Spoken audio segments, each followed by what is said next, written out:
You will be processing approximately 60 business forms, which includes journalizing and posting the transactions that they create. You will also create trial balances, end-of-period adjustments, financial statements, etc. to complete the accounting cycle. In the first half of the quarter, you will use Excel for this process. In the second half of the quarter, you will take the same 60-plus business forms and process them using QuickBooks instead of Excel. For this project, we will be doing the accounting for a simulated business called Fitness City. Let's see where these forms can be found on Canvas. The company's business forms, such as invoices, checks, etc., are the source documents for their transactions. They can be found in the modules for weeks 2,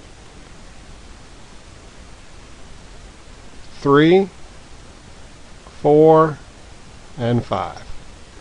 You can see which steps have the forms by looking for the word forms in these parentheses. Now notice that before you can move on to the different modules, you must complete the previous module. For example, before you can complete the third module, you must complete the second module, which mostly consists of watching videos and reading some steps. Now back to the business forms that you get to process by journalizing and posting.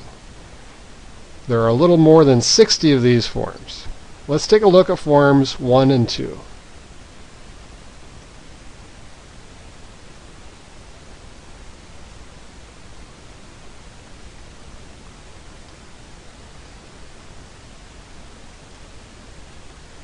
Now here is Form 1. Each form has the number of the form in the upper right-hand corner. Let's see if we can figure out what's going on in Form 1. Remember, you are doing the accounting for the company called Fitness City Merchandise, a wholesale seller of fitness equipment. In other words, you sell fitness equipment to other stores who then resell the fitness equipment to the general public. Pause the video for a while and see if you can figure out what's going on in this transaction.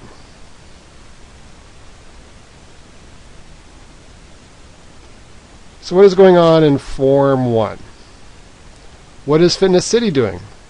Well, here's Fitness City. It looks like they were sold to. So it looks like Fitness City is buying these items at the bottom of the form. And since they are wholesale sellers of fitness equipment, this will be their inventory that they hope to resell later. Now let's go take a look at Form 2 and see what's going on.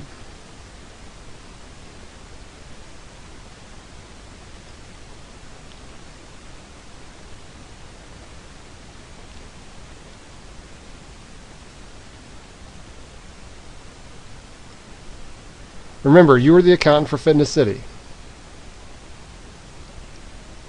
It looks like Fitness City sold merchandise to Fitness Connection. And it looks like we sold them some of our inventory. Notice that when we sell inventory, the cost of merchandise sold is already calculated for us. So you won't have to use FIFO or LIFO to calculate cost of merchandise sold. And of course, cost of merchandise sold is the same thing as cost of goods sold. And as always, check up here for extra instructions.